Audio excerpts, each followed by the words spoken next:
contar una historia. En 1521, después que Hernán Cortés conquistó Tenochtitlan, la capital más poderosa del México prehispánico, se instaló un nuevo modo de vida en la llamada Nueva España. En esa época, los jóvenes y niños no tenían oportunidad de estudiar. Por eso, en 1572, el gobernante, el virrey Martín Enríquez de Almanza, solicitó al rey de España, Felipe II, que enviara a los mejores maestros a estas tierras, los jesuitas.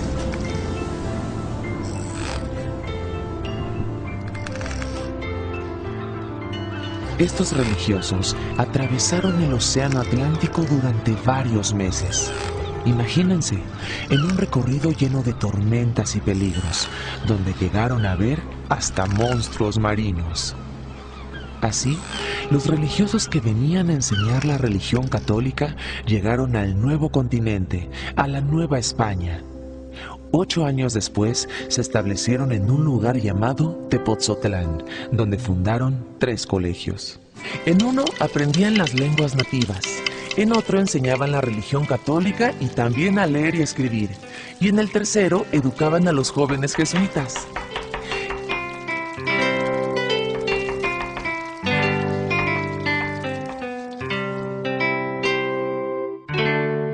Esta orden recibió muchos donativos y heredaron millonarias fortunas. Gracias a ese dinero, pudieron construir muchas habitaciones, capillas, aljibes para almacenar agua y lugares para recibir a los peregrinos que los visitaban.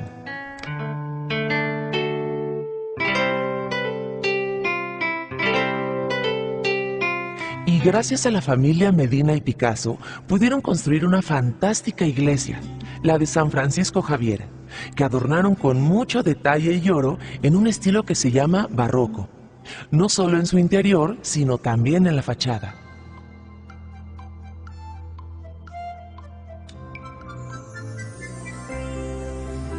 Un templo que, por cierto, es altísimo.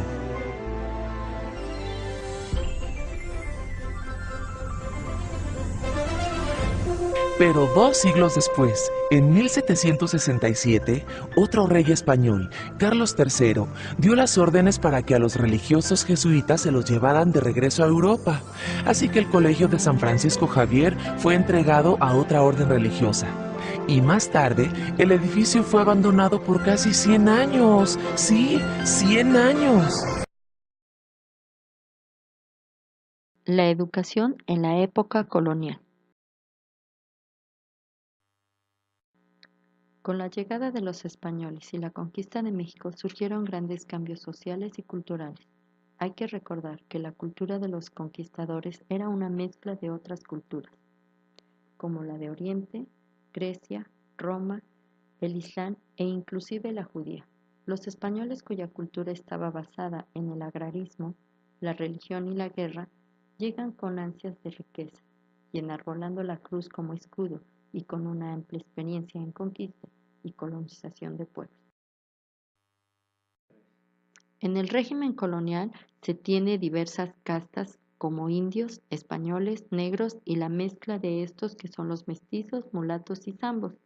En lo que respecta a la educación, inicialmente tiene 2 fines principales: la evangelización de los aborígenes y la educación popular indígena.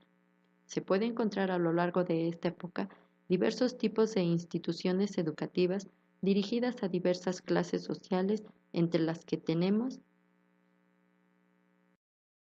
educación popular indígena, cuyo objetivo era la evangelización de los indios. La promovieron los misioneros franciscanos. Uno de sus representantes fue Jacobo de Testera, quien a través de sus pictogramas y jeroglíficos representaba los pasajes de la Biblia para poder enseñar a los indígenas. Se desarrolló inclusive vocabularios y gramática indígena. Pedro de Gante funda la primera escuela elemental, San Francisco, en Texcoco, en la que se enseña letras, canto, música, además de artes y oficios. Se fundó también una escuela que era exclusiva para indígenas, el Colegio San José de los Naturales. La educación para las niñas estaba relegada. hasta que Fray Juan de Zumárraga empieza a promover la fundación de escuelas exclusivas para ellas. Otra era la educación rural en escuelas granja, en las que se enseñaba a los hijos de los principales la doctrina, leer, escribir y contar, para que una vez que heredaran pudieran llevar la administración de las haciendas. Los plebeyos eran educados en el patio de las escuelas y solo se les enseñaba la doctrina cristiana, claro, para que fueran obedientes, porque si sabían más podrían ser un problema. Vasco de Quiroga funda una institución educativa de tipo socialista llamada Hospital, que era casa de cuna y asilo de niños. Para poder pertenecer a ella, la regla era obediencia y el trabajo. Tenían un oficio común, que era la agricultura, de la que vivían. La cosecha era repartida de acuerdo a la contribución al trabajo y a las necesidades de la familia. En la educación, las mujeres en oficios mujeriles no era importante que aprendieran a escribir, leer y contar. Total, tarde o temprano se iban a casar. Instituciones educativas destinadas a los criollos y mestizos. Por ejemplo, era el Colegio de San Juan de Letrán, en el que se acogía a niños abandonados. Se determinaba su capacidad y a los de poca se les enseñaba oficio y primeras letras, y a los que sí tenían una carrera de letras con una duración de 7 años. Se empezó a impartir también educación elemental privada, por lo que se tuvo que reglamentar esta y se hizo por medio de la ordenanza de los maestros del nobilísimo arte de leer, escribir y contar, que es la primera ley de educación primaria. La educación femenina se realizaba en la escuela de amigas, que eran mujeres ancianas que enseñaban religión, lectura, escritura y labores manuales. En la enseñanza superior indígena, el primer instituto fue el Colegio de Santa Cruz de Tlatelolco, 1537, y primer instituto de educación creado en América, fundado por Antonio de Mendoza, en el que se contaba con educación elemental y educación superior, filosofía, literatura, retórica, medicina indígena, música y teología. El éxito de esta institución radicaba en la competencia de los profesores y la calidad de los estudiantes, quienes eran seleccionados para aceptarlos. Desde ese entonces ya se sabía que con estos elementos, entre otros, se podía conseguir una educación de calidad. En esta época se tuvo un gran impulso a las instituciones educativas.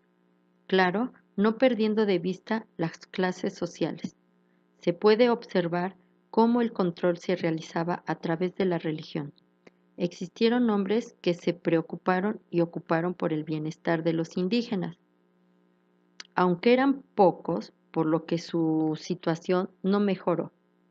Muchas de las ideas planteadas en esta época son de gran valor, como el éxito de una institución educativa depende de gran medida de la competencia de los docentes y de la calidad de los alumnos.